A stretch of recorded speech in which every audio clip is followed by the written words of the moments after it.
but the pool of 5 positions has expanded immensely. Like I feel like now we see Jakiros and we see maybe Winter Wyverns the 5 here. We see a lot more witch doctors where it felt like we weren't having a witch doctor at all. I think that's true. Yeah, I think that's true. I think a lot of these heroes come as a counter to other heroes in the game. Like Jakiro, very strong against the Nature's Prophet treants because you have the AoE fire breath that slows. It's one of the only things that you can use that's going to both harass the hero, Nature's Prophet, and then also cover his treants and deal with those. Yeah. So I think in response, and then you have Winter Wyvern against the Beastmaster, of course. And I mean, you're right. I mean, it's literally, I think, also just people starting to pick these different cores. So you start with like a Queen of Pain first pick, and then all of a sudden, since you don't have to first pick your 5 position, when you can pick a 5 position later on in the draft, well, now I see that I have a Jakiro versus a Nature's Prophet. This is a good matchup. Now I see that I have a Wyvern versus a Beastmaster. This is a good matchup. And that's just a result of like the cores coming into the earlier phases because, well, they're kind of broken, you know? Beastmaster, Queen of Pain, 56% win rate on both of them in pro level pubs with a lot of picks. Every percentage above that 50 is significant when you have a large sample size. So it's does make a lot of sense. Yeah, it's so weird, like, because I watch a lot of pro games, and I'll try to say in my pub games, I'm like, hey, like, I know I'm the support, but maybe I should pick like 3rd, maybe 4th, because I see like these Jakiros get picked, and it's just like, dude, we'll lose gold. I don't care. You're picking right now, and then it gets down 22 gold, 24 gold, and I'm like, all right, I'll pick, and then I get reported. That's when you pick your liches and Grimstrokes, honestly.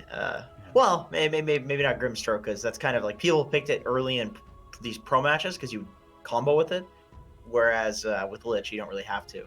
But if you're just blind picking a Jakiro Wyvern, there are some games you can have a rough time. If you have some sort of purge versus the Jakiro, like that, it can be really rough dealing with that in the laning phase, for example. So it's excellent to later pick these heroes though. Like in competitive, it really makes a lot of sense. And honestly, like heroes like Puck are coming back too. I think Puck's in a really garbage place. I think Puck's a bad. I thought that too. I think Puck is a bad hero. But here's the thing: Queen of Pain is so unequivocally broken. It's ubiquitous. Everybody thinks Queen of Pain is broken, right? So the hardest counter to her in the game, Puck, one of the hardest counters. This hero needs to come back just because the Queen of Pain is so damn strong. Like the coil in the silence is the lockdown that you need to deal with the Queen of Pain. And also Puck counters co-op in the laning phase. But even outside of the laning phase, it's legitimately just that like people yearn for this massive amount of disable that Puck has against these Void Spirits, these Ember Spirits, these Queen of Pains that are in every single damn game. So Puck is back, even though Puck's spells and stats don't look too great because of just an onslaught of nerfs. It seemed like that to me. Like I thought the consensus was that Puck wasn't that great. We weren't seeing it at all, and when we did see it, people would be like, "Wow, they picked Puck. This game is over. Like, what idiots!" And then all of a sudden, Puck's come back in and just like, "Oh, okay, still a great hero." Even though I actually have a story related to this, to Quincy crew, to Quinn in particular. He told me, I played a pub with him, and he told me after the game, we lost. It went pretty poorly. It was okay, but we lost. And he messaged me after. He's like, dude, Jenkins, I can gain you 500 MMR. Okay, I can give you a tip that's gonna gain you 500 MMR. I'm like, dude, I'm all ears, man. This is a nearly 10k MMR player. It's gonna give me some advice here. This is great. He said, remove Puck from your pick screen. That's what he said. I was like, well, oh come on, man, isn't it? I didn't argue. I removed it from my pick screen, and he was right. 5 seconds. I gained MMR. He wasn't wrong. But now it's back. That was a few months ago. Now it does look like it's coming back. Very good against Void Spirit.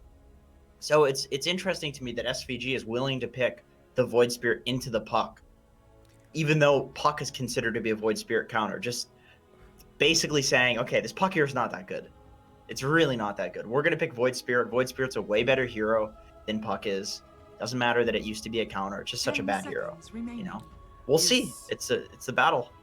Isn't that when I've got the Void Spirit and the Queen of Pain, and we've talked about the versatility of a Queen of Pain? Is this a Queen of Pain going into the 4 position, or is this a Void Spirit going into the 4 position? I've seen both heroes utilized in that way, and I'm wondering, you know, who's the better choice? And I feel like it might be just Void Spirit, right? I'm not sure. We'll see. I think it depends on this pick. With this pick, I feel like Queen of Pain core is pretty good. Well, wait. It's crit. It's crit offlane Bristle. Okay, it's mid Void Spirit with Quinn. And so we're deciding between. Okay, of course, it's gonna be offlane Beastmaster for Queen of Pain, right? Right? No way they can front of 4 beasts. That'd be kind of crazy. Yeah, Lilith On the beast, yeah. taking up the beast.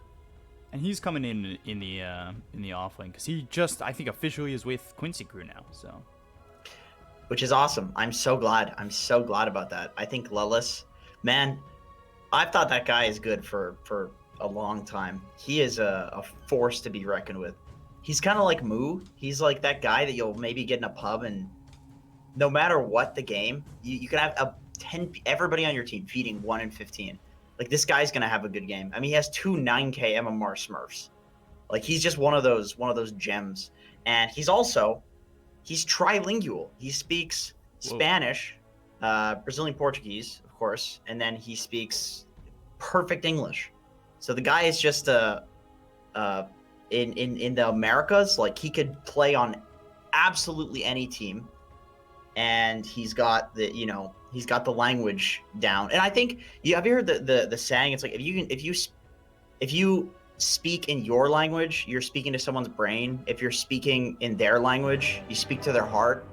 Like I see Lelis all the time talking in like Spanish to Peruvian players, or then he'll talk in Portuguese to like the Brazilian players, and he'll talk in, of course, English to like the American players. And it's just cool. It's just cool. He's got the charisma, you know? Yeah, for sure. He's one of those guys. He's got the whole package. It kind of makes me think of the situation from Vici with Black, Ice, and then you've had Fenrir, FY, and Super. Like, but Black didn't speak.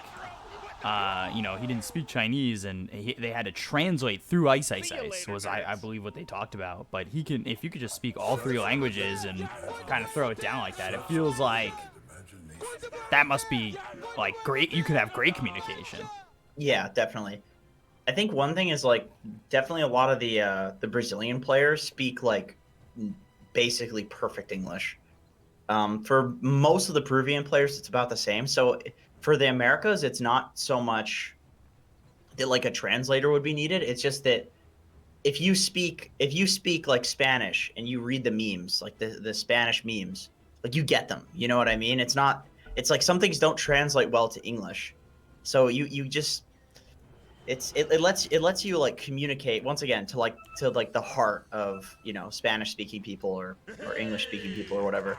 There's no like none of the like ambiguities in translation, especially when it comes to memeing. Dota's all about memeing. I don't think I'm good enough to meme yet.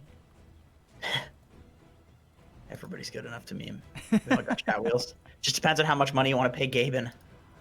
Yeah, I really do wish the recycled chat lines were a little bit easier to get. I want a meme, but I don't want a $800 meme. Free game, no complaining. All right. I'll keep the complaints for later. I'll write them in a well-worded letter.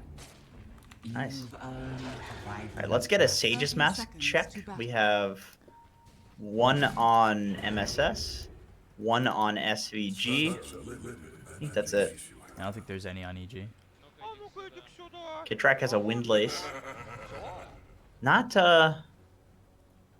super common to see an Earthshaker start without boots. I would say it's usually boots first. It's interesting to see him do this build with the Windlace. EG, they are of course running Nature's Carry, offlane Bristle, which They have been running quite a bit, this Nature's Prophet carry. Chill, baby. All right, what did RTZ play yesterday in the 2 series? Did he play the Nature's Prophet? I don't think so, right? He played Queen of Pain carry in one of the games. And then, I don't remember the other one. I think he was more of a traditional carry. Yeah, he was troll in the other one. Another hero that's kind of found its way into some versatility is the Nature's Prophet, because I remember China was running Nature's Prophet strictly in a 5, and then like Chalice played it in the 1, and that was the first time I think I had seen it, and I was like blown away by how well it did. Yeah, the nuts thing about this hero is just the stat gain. I mean, he has like he's the only hero in the top 10 of Agi stat gain that's not an Agi hero. He's like 3rd or 4th. Mm-hmm. His armor and his right click, his attack speed, like it scales just ridiculously well. So this hero, just because of his stats, is a carry. And like we talked about, he farms so fast, no matter what the game. You can just TP to any jungle camp on the map and farm it. Like, how the heck could you not get farmed on Nature's Prophet? The global TP. That's why it seems like he's so good in his versatility, because he's able to, you know, go from a 4 position and still kind of mold into that, you know, 4th core. Yeah. Even a 5 position Nature's gets farm and does that, because you just take like the least wanted farm on the map, basically. And he throws it back so well. I think he's definitely one of those heroes that, like, if he's in the 4 or the 5, can utilize the farm way better than other supports. Definitely. Oh, yeah.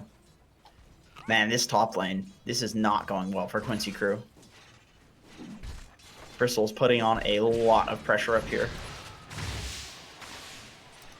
We've seen Crit have some wild games. Yesterday, he had that Clinks game that was a joy to watch. God damn. Ended it with 148 extra damage, 18 from dual damage, 130 from death pack. Yeah, that was nuts. This is something you see some teams doing these days, where they'll put the 4 position in the bot lane, the Kitrax down here on Earthshaker, just to put a little bit more pressure onto the enemy safe lane with the position 5. Because I think Arteezy's going to win this lane regardless with the Natures. Like, he's going to do fine down here. I don't think you need a Wyvern down here. May as well just throw him top and put on some extra pressure to Yoar. That's at least what they're trying to do, and I'm interested to see how MSS does on this Queen of Pain. Obviously, we saw the Queen of Pain 4 yesterday from Snaking. That did amazing as well. This hero's broken, man. This is like the best position 4 in the game. I love this hero right now. My pub strat is I pick Queen of Pain and then I say any roll. That's what I do, and I don't proc for the rest of the game. And I just dagger people. Do people get mad? Is that like one of those things where it's like... No way. No, people. I think people in high-rated games think Queen of Pain's broken. They just like that it's not on the enemy team. All right, 4-minute bounty runes. This is a very important power rune game, because we have 2 rune heroes, and it's bot. Yeah. Unfortunate for Quinn. It's and I think I said this yesterday. It's bad that he doesn't get to refill the bottle. Puck doesn't have a bottle to work with just yet, but it's not the worst thing in the world, especially as a Void Spirit. I think you can just kind of make your way over to the bounty rune, pick it up, be back in the lane very quickly.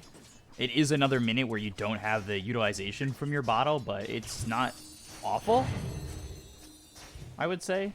It would just let him dumpster the puck. That's all. Yeah. Like you get like a regen. He can use all of his resources and then just regen up. It's like more of a pressure thing rather than like getting pressured, you know. Quinn taking a lot of damage. Okay, very close. He almost pulled in time. I see what he was trying there. He was trying to time it so that the orb would have timed out, and he would have been able to kill Rioya, but just off the mark a little bit. Seems like that would have been a tough kill too, just because he was sitting so low. But he does have a mango to work with, and Rioya. Now as that Astral Stap looks in at Rioya with the Remnant, but the Fissure's there with the rotation from Kitrak. So Quinn gets a little bit antsy, moves forward on Ryoya, and pays for it dearly. Nice play by Ryoya. The moment he walked up the high ground, he used the phase shift just out of vision, so Quinn couldn't time his astral step to hit after the phase shift, so he didn't get the astral step damage. Either the physical damage or the magical damage, which he would have killed Ryoya if he had gotten that. So playing it really close on Ryoya, but getting the kill because of it. For all you guys who didn't watch yesterday, I think it was said that Kitrak will be playing the entirety of this tournament with EG for Bulba. So it'll be interesting to see him in a full event with a team like EG, as Ryoya now here with Fly. Nkoyo does get used, but it does not land on anybody. Although Kitrak's still here, hits the Fissure on 2. Ice Path comes in onto the Earthshaker, who picks up the Illusion Rune. Fissure is blocking SVG from getting onto that high ground nearby. MSS right behind him. If they want to chase SVG, they might have an opportunity to do so, but not jaunting over to the Illusory Orb. Ryoya will stay put in the mid lane. Lots of rune battles this game, because now we have a bottle with Ryoya, and this is one of those funny scenarios where neither of the mid laners are getting the runes because both teams are controlling them so well that it's the supports getting them. It always seems to be the supports that get the benefit of cores fighting over things, you know? When it comes to lane shenanigans, that always happens. Runes. It's not great. You guys are going to play musical lanes? I'll just get to level 3. You guys can deal with it. That's fine. I got it. Yeah, exactly. Crit's doing this creep cutting strat on Bristle, and you just get so much farm doing this because Bristle can farm multiple camps, multiple waves all at the same time with just one use of the quill spray. Damn, you are. Trying to put on the pressure here, but not easy. Quinn getting taken out once again. Another coil, yeah. It's just 3 heroes are kind of just sitting on a mid. Yeah, 70-second cooldown. A lot of these very effective ults I've been looking at just have like such low cooldowns. And Kitrak will be spotted by SVG, but Arteezy is here. So they've got the totem, they have the treants out with the right clicks coming in from Arteezy. One more shot will finish him off, and we'll lose SVG 3-0 in favor of EG. Nature is just such a nuts hero. Look at the damage that he does already. Like over 100 damage with just Tread's Blightstone because of the Wrath of Nature damage that he gets, plus just having really high int gain. Yeah, that bonus damage, level 1, like we talked about in the draft, it can make or break some of these exchanges, and it feels so good. And only 85 seconds. Like seems like a pretty low cooldown to kind of throw out that kind of damage. Yeah, that ultimate it's kind of like 2 spells in one, honestly. Fly finally getting some solo XP top because this huge push that's happening bot. This is 4 heroes in Quincy crew. MSS only level 3, but it'll be nice if they can maintain having both these outposts. Dire's middle tower is under attack. Yeah, he's got to take a lane, I think. He is going to do that. He's going to take mid.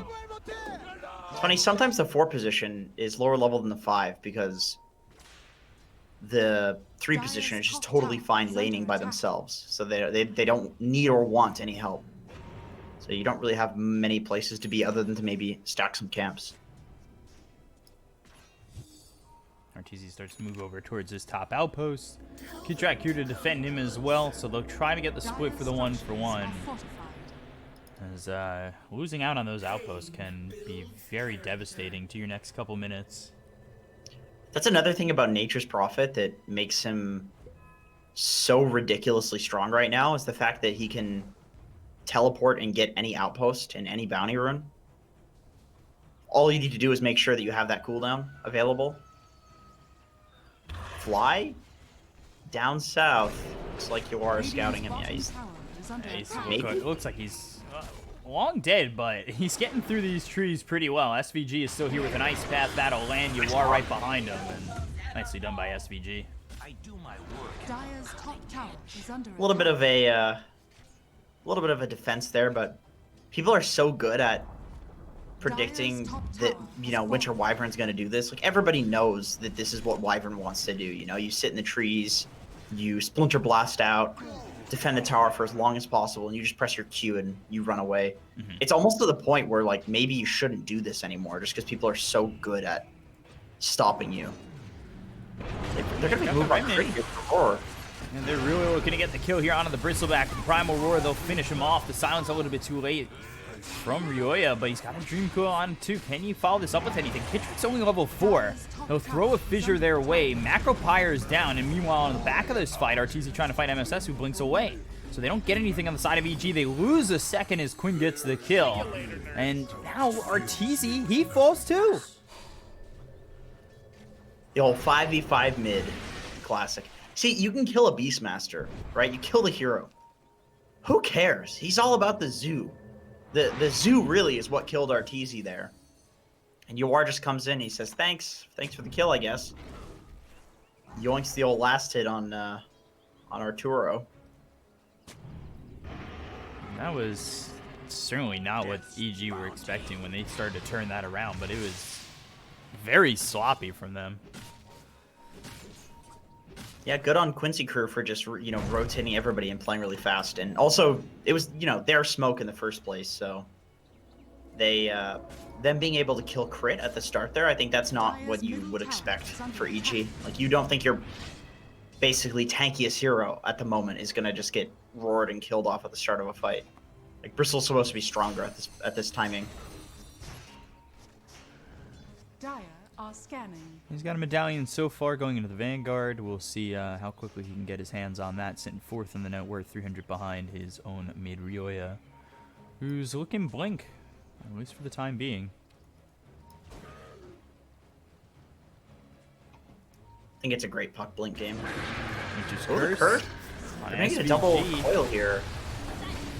And they've got the silence with the waning rift, so SVG, he'll fall, but the silence out on Ryoya makes it tough for him to really continue to bang in this fight. However, they'll find Quinn. Crit will be the benefactor of that kill. All the while, RTZ now moving even further in with this freshly minted orchid. You are really not in too much trouble. Fight was split in a really weird way from Quincy in that previous engagement. There were kind of two fights going on. They've got the sentry down. Oh, they see him. Well, he knows now, of course. He's got to be careful walking up that old hill. Lola sends the zoo up. Deal with that sentry.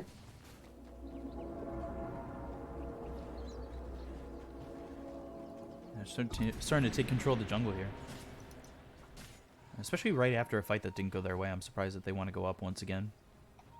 I think it makes sense. It's so dangerous to play in your own jungle or your own triangle. You can just kind of get shoehorned in there and never get out again. So even though it goes poorly, I think they need to make their way back in here. It's funny that nobody's tall. Now RTZ finally goes up there, but it was just a free lane that everybody was so focused on defending the spot area that it's like there's an entire half of the map that wasn't being farmed. Quinn again.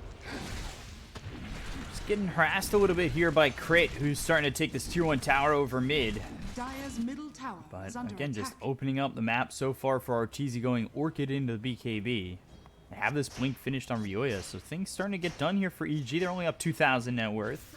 Meanwhile, Riki has the Yasha going Manta Diffusal. Going Manta first? I guess he could go either. We'll see. Maybe it's just a casual Yasha and eventual Manta.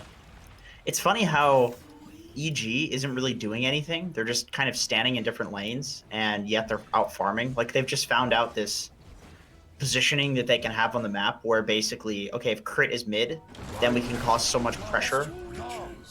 Oh, they have the silence. They might be able to And kill the coil if he wants MSS. it. Yep, there it is. Dire's structures are fortified. The crazy thing is, though, they get a kill and the gold lead goes down because they're not farming and the bounty runs. Now they're going to try and turn this around. They're right on the Winter Wyvern. Fly taken out. So far it's a 1-for-1 trade. Ice Path on to Crit. They've got the silence with the smoke screen. You are looking to move forward, but there's the Fissure Illusory Orb and tricks of the trade to maybe retreat a little bit. Orchid comes in onto the Beastmaster, who no longer has that Primal Roar used in the beginning of this fight. But Astral step forward, dissimulate right on Ryoya. The Echo Slam in. They lose the puck, but Quinn, he's able to survive through the Echo. Yolar continuing to move forward. There's the Sonic Wave. Finishes off Kid Track. Crit on the run. As now, Tier 1 tower, at least EG's Tier 1 tower, is wide open and ready for the taking from Quincy crew. Yeah, pushing the Bristle out here makes Radiant's middle tower. Quincy Crew's life so much easier. He was like this fortress in the middle lane that... Oh, they're still going. They're diving on a Fly here. They're looking over at Quinn for a second, but Fly ends up dead. MSS is the one who gets that kill, and Crit, who went after Quinn, he ends up dead once again. Radiant's middle tower. And they lose this Tier 1 tower. I mean, they're losing numbers on EG. All of a sudden, it goes from a 2,000 net worth lead in their favor over to Quincy Crew's end. That's got to be a lot of XP. Let me see. How do I check the XP thing again? Is it F1, F9? F7. Oh, I better not press F9. Actually, I know what that does. Is under attack. Oh yeah, look at the big swing there. Look at that huge swing. That's a Mount Everest right there. So, Quincy, about 2,000 XP ahead now from those exchanges. The XP is a little bit more snowbally than the gold these days. Hey, Ryoya. Yeah, Ryoya in trouble. And there's the Remnant once again. No phase shift, but in the Macro Pyre, SVG gets the kill. Now the Winter's Curse is on MSS. They've done the damage to get the kill on the SVG, so it's a 2-for-1 trade as they'll finish off MSS. EG finally on the winning end of a fight, but only by a minuscule amount, losing that puck again. 2 supports for a mid. I think you're probably okay with this if you're Quincy to some degree, because you have at least you have some people farming in the side lanes. But you know, you lose that mid tower. That's really the big deal there. That's the kicker. Right, 27-minute items, or sorry, 17-minute items. Let's see what we get. We got a Vambrace for our Riki, no doubt. Look at Lawless. He doesn't even have boots. He's just a Necrobook. That's all he is. He knows his place as an offlaner in this patch.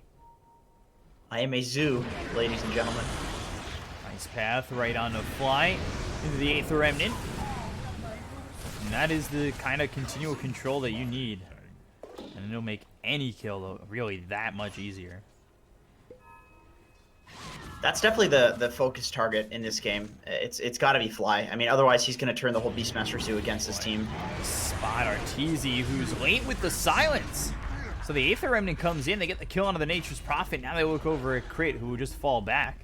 But Quincy Crew just methodical in getting kill after kill. Radiant are scanning. Yeah, and with the Beast, they could maybe go Roche. Dire's top tower is under EG attack. scans it, but it looks like they want more kills on Quincy. They don't want to just go Roche.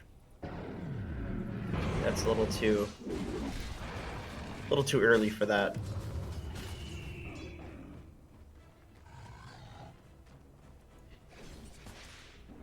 Well, this has got us Aquila, so now when he's standing around and being a zoo, he can give some more auras. Very nice. Reign of pain. Still just 2,000 net worth lead despite the death there for Arteezy. He's still sitting top of the net worth going into the BKB. The XP is pretty huge though. It's about a 5k XP lead. It's funny how the calculations have just been changed where really the gold is not what matters in terms of one team snowballing over the other. It's all about that XP. Because you get a kill, you get about 150 gold for it. Speaking of which, Kit Track. Radiant's top Yeah, tower caught is out by under MSS as well as you are. An easy kill and an easy pickoff once again. Ice Path, a little bit late on Crit, but he's working with a haste.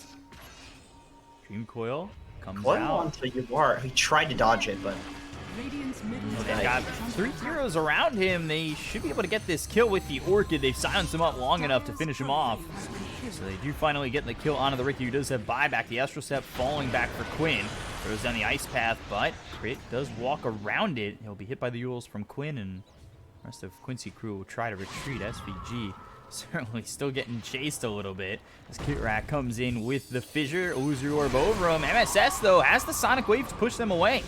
So SVG still trying to get something done, and Ryoya way too far.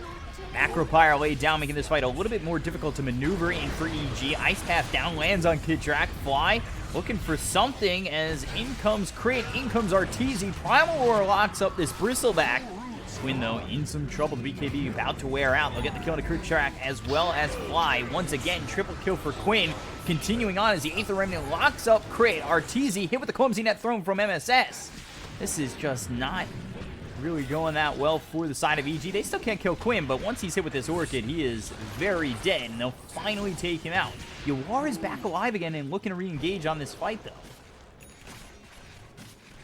I can't believe SVG survived for that long. He looked so dead, but his team really didn't want him to die without making EG suffer the consequences. That was some really cool team play. MSS, like, I think that was like a 4 or 5 man Quapult. Very nice. Ooh, Lelis. Silent Stream Coil. Not much he can do in this situation, but accept the inevitable.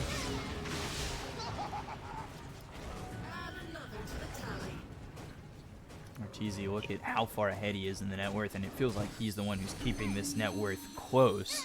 And again, it comes back to the experience, where it's still a 4,000 experience lead for the side of Quincy crew. But Arteezy comes in, the silence is out on MSS. Yawar jumps forward with the smoke screen down on a Kitrak.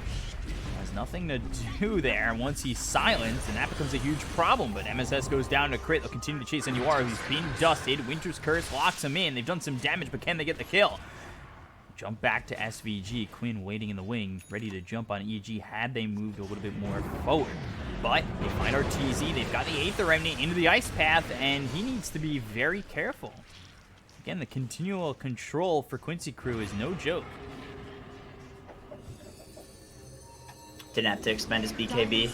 Oh, that would have been so annoying if SVG hit that. That would have been so annoying.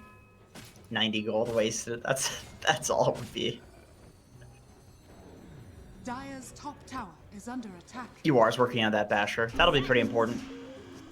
Bash up the Wyvern, prevent it from getting the ult off, maybe catch Arteezy, who right now can just BKB TP away with total impunity other than the Beastmaster Roar.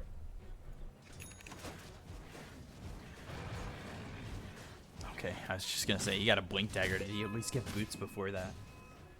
Oh yeah, he's working with the old brownies. He's good. Has that Vlad's as well. Yeah, that's a much needed blink. There's some backliners that need to get jumped on this EG team, like this Earthshaker and the Wyvern, even the Puck. Like, these 3 heroes are so important to catch. Wyverns especially. This has got to be their focus in every fight. Kitrak definitely needs this Blink Dagger if he's been struggling. Like, Yawar gets right up on him. He's silenced. There's nothing he can do. Primal Roar, speaking of which, Macropyre is down. He's in the Cold Embrace, but they've got the Aether Remnant on a Fly. Quinn moving forward, gets at least 1 kill in the back lines of this fight. Crit was trying to fight 3v1. The buyback comes in from Fly. But Quincy crew, with that buyback, they start to retreat. They've got the Dream Coil coming in, as well as Arteezy, who moves forward with the BKB. Can he get the kill on a Quinn? Sonic Wave was used by MSS. They'll finally finish off the Void Spirit, but they do lose this Earthshaker. Yawar goes to the backlines with the jump to finish him off. Let's see if Quincy crew look to go in once again. They find SVG.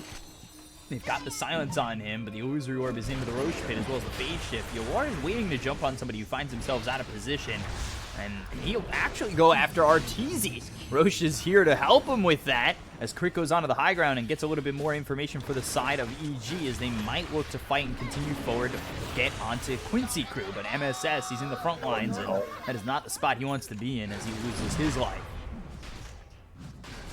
He had an invis, so he was playing it really, really unsafe there. But, you know, when you have Riki on your team, you know that the enemies are going to have a lot of sentries down.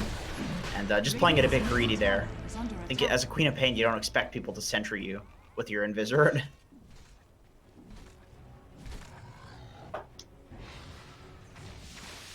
They got that Roche down to about half health, and then just evacuating the pit.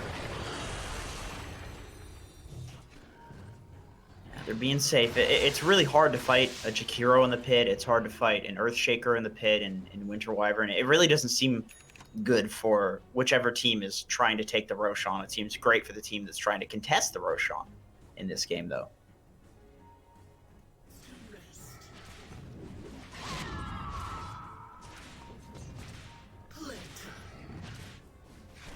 Noir finishes off that Basher, goes into BKB. What's the BKB timing for Arteezy? 8 seconds, and he's just about finished off this AC.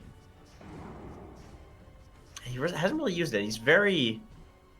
Arteezy has always been a player who is careful using his BKB. Sometimes too careful. Sometimes he feeds and then he gets a Reddit thread because he doesn't press BKB. But, you know, he's all about that efficiency as a player.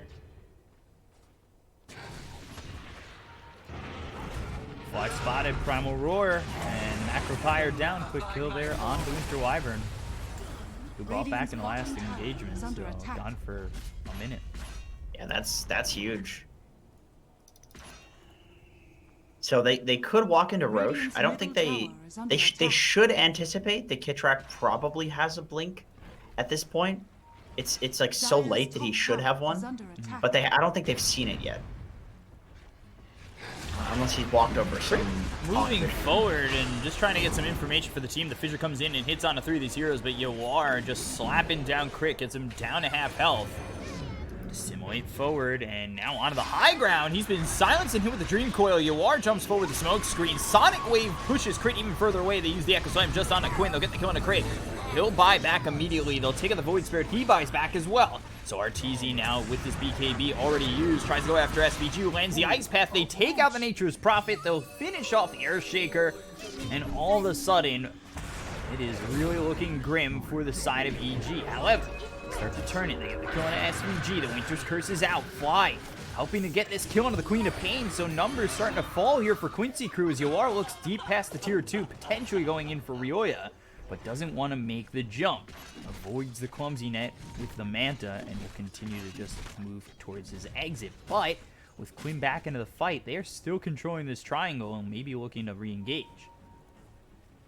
That was one of those really awkward interactions where Yawar's hero model was basically in MSS's. So even though he looked like he was in front, he was still getting the tricks. He was still getting the backstab damage, which I think he wouldn't have died. Ooh, Fly forward for Fly. Fissure a little bit too late. They'll get the kill there onto the Winter Wyvern. They look over a Crit where the Primal Roar gets used. He is eating a lot of this damage, but for so long. And after that time, he's gone.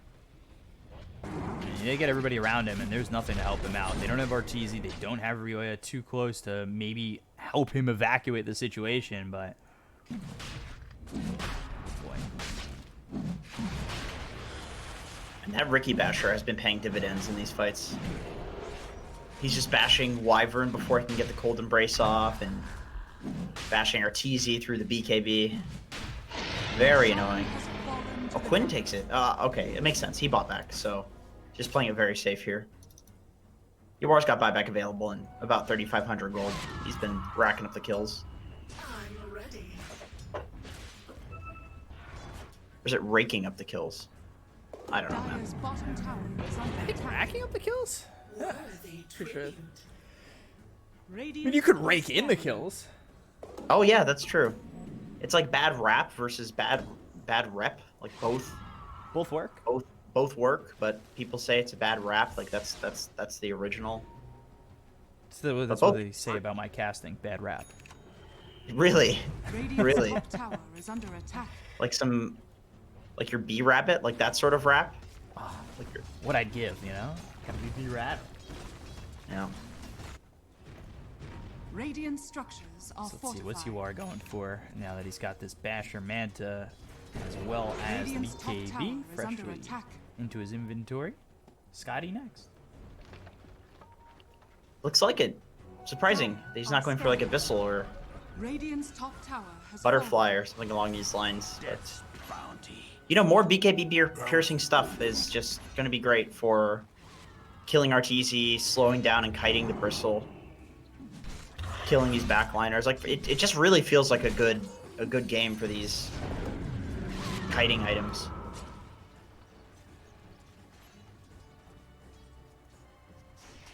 Thor scouting up here. There's the Ags for Void Spirit as well, so the double silence to follow everything up. Yeah, that'll be great. Against the Wyvern and Earthshaker, neither of these two heroes are going to get any form of dispel for that, so you can see Earthshaker's going for a Shadow Blade and Fly's working towards his Ether Lens, so neither of these heroes can dispel.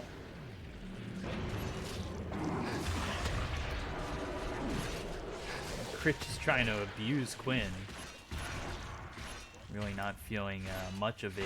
But Yuar comes in, avoids the ice path. They had the silence down. They'll look at Yuar for a moment, but really nobody else is here for Crit to follow up on this Riki.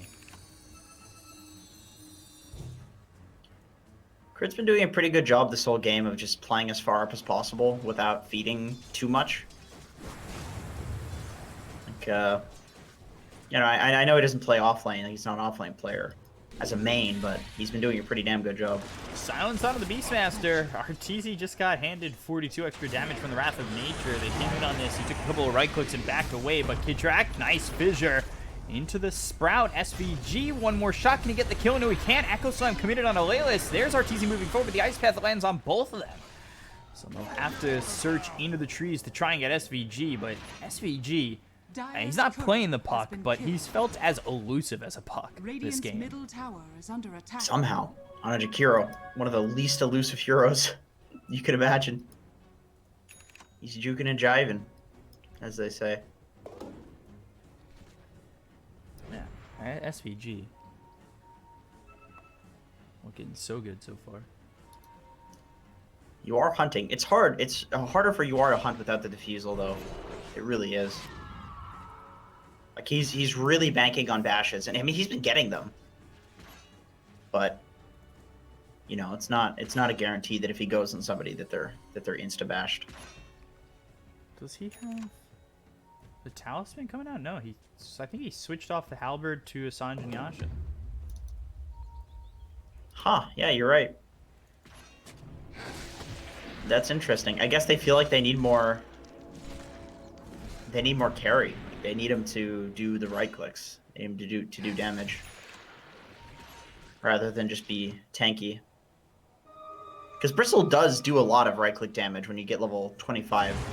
Bottom macro fire down with the ice path. Quinn comes in looking for Kitrak, who doesn't have the Echo Slam. Trade right on top of him. They'll get themselves at least one. The silence out from Arteezy on to Quinn, but he's got 2 silences of his own. This should just result in the bot tower. It's impossible to defend without an Earthshaker. I mean, this hero is so essential to the team fight of EG at this point. Man, Quincy's been doing a fantastic job at jumping the Earthshaker and Wyvern. I felt zero impact from these two heroes in this game. And it's just because Quincy crew is putting so much pressure on them in fights. It's been a tough day for the two of them, for sure. And you can definitely tell the difference between when they're allowed to make that impact. But it's only been in a few amount of fights that they've been able to do so.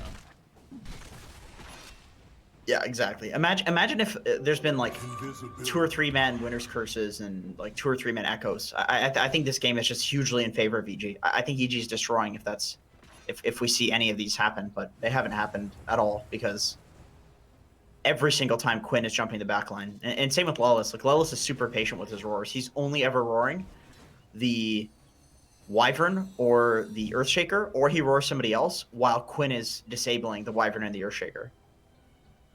Like their synergy has been really nice in this game, team fight wise at least.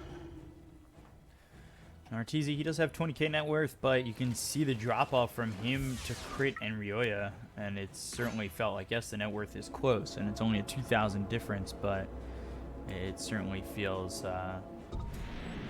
bigger than that. I think that comes from just how underfarmed Rioya is, especially Don't mind if I do. compared to maybe the Void Spirit or even the Beastmaster. Dire's top tower is under attack. That XP too. It's nearly 10k lead for Quincy. Although you can see that the XP has been bouncing back and forth. It's Dire's top the only tower thing that there has really fallen. is not really a comeback mechanic, but it does swing a lot more. The numbers are just higher. You know, it swings a lot more than the gold. Radiant's bottom tower is under attack. Dire's top tower is Major? under attack. Get Radiant's used here, give an structures extra are 48 fortified. damage for Arteezy, and as they try to siege the high ground. I think just to push out the waves too. It's nice for lane control. Used to be nicer when it was 60-second cooldown. Still not the worst though. 68 seconds right now. Yeah, with the cooldown reduction Yeah. talent, it's definitely a lot better.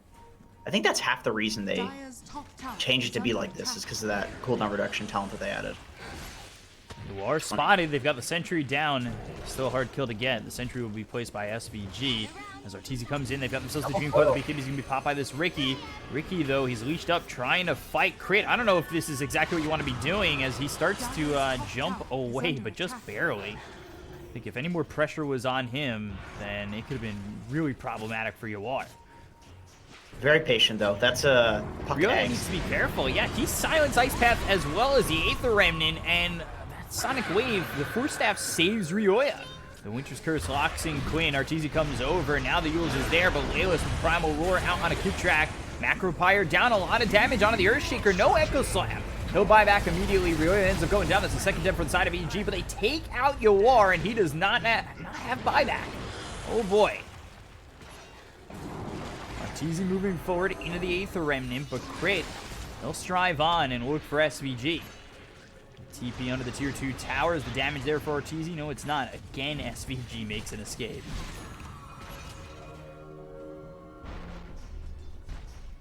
So now the question is, can they defend for 67 seconds without Yawar? This is an AC Satanic on Nature's Prophet. It is a lot of damage. On the 2. MSS as well as Quinn. They're locked up. They almost get the kill here onto the Queen of Pain. They'll find Quinn. He's got buyback, but MSS does not. Dire's top tower is under attack. The defense just got harder. Oh boy. Down goes the tier 3. So Lelis is just desperately trying to push up mid. Like, he does not want to lose another set of racks for this. He knows the top racks is gone. And still have a tier 1 bottom, but no moves their eyes to the tier 4s. Look how quickly they take this tower. Dire's top barracks has fallen. A little bit of economic damage there to Dire's middle tower is under Quinn, attack. forcing that buyback. Buyback's so expensive these days, honestly. So that's pretty huge. Oh, they see Lelis. He's standing on a ward. Oh, he knows he's out. He's getting the hell out of there. Spider legs, that extra 65 movement speed. Very nice. Get me out of dodge, please. Roche is up too. This is a very big opportunity for EG. Mules comes in on a kid track. He did buy back, so if he dies, he's going to be dead here for 75 seconds. The Abyssal Blade comes in onto Fly. Fly Force Staff away. They hit the fissure on a Yawar. Yawar's now been dusted. They've got themselves the Winter's Curse. They'll lock him down, but the Primal Roar hits on a Rioya, so he doesn't have the ability to throw anything back at the side of Quincy, who will end up losing his life. He's dead for 2 minutes. They look over a crit. They've got themselves the Ice Path to lock him down continually. The bashes on a Fly will finish him off. He does have buyback. Crit continuing to survive. Arteezy back into the fight. Kid track. He's got Echo Slam in just 6 seconds, but nowhere to throw it yet. And now over to Roche once again. So you're on 2 mids, but Quincy's got to deal with their base. They had to get resources too. Arteezy has a Rapier. Jesus. When did he get that? Yeah, did he just hide it and like sneak this in? Jesus. He just wants to end this. Oh, it's because they got the Aegis. So like he knows he's getting a free Roche, so he just buys a Rapier first. Because he's got the TP cooldown. Abyssal Blade on a Fly. He just bought back. And that's a lot of your control with the Winter's Curse. They're pinging him. He's got a Rapier. God, You gotta be real careful if you're Arturo right now. Come on, buddy. NSS? That's not where you want to be, but here comes Yawar. Yawar has the Abyssal up in 13 seconds with a fissure from Kitrak. It's not going to be enough. The Primal Roar is out. They'll get the kill on the Earthshaker. And where will they? He's stunned up, throws down a Desperation Echo Slam that really doesn't do too much, but Arteezy losing a lot of life. They've got themselves the Ice Path down. They'll take away his first life, and now they need to defend him or they're going to lose this Diffusal Blade. Crit trying to stand and tank for him.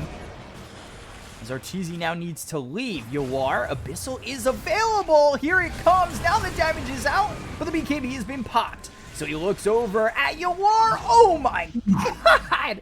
Just turns this around, and now it's the Arteezy show. He's also got the Minotaur Horn, so it'll keep him magic immune, but the Sonic Wave pushes them back. Back into it is Ryoya, who takes out MSS and SVG with the Dream Coil and the Waning Rift to lose your combo. Oh, why did you have to get a Rapier, Arteezy? Oh, man. There's so much pressure. There's so much pressure on him to not die, and there's so much pressure on Quincy to somehow disable this guy that has a Satanic, that has status resist, that has global TP on a 0-second cooldown. Like, the Rapier makes this so much harder for Quincy. Honestly, arguably harder for both teams. I think Arteezy was really expecting to make use of that Aegis with the Rapier, but just instantly losing it. He's got to be real careful now. But, you know, he's got the global TP, so if there's any hero that can be careful, it's Nature's Prophet at this point in the game. I will say, though, if he loses the Divine Rapier, it's over. The game is over, right? It's legitimately over. That's the thing, is it's not... There's really no amount of sick plays that you can do. They have buybacks too now. Feed a Rapier. Yeah. Except for Quinn, who's down for another 4 minutes. And Loyalist, but his is up in 100 gold. He'll have that. I was gonna say, I wonder if Arteezy is gonna use the Shaco, and he is. It's just so much HP on a hero that doesn't really care at all about mana. Let's be real. Nature's Prophet doesn't care.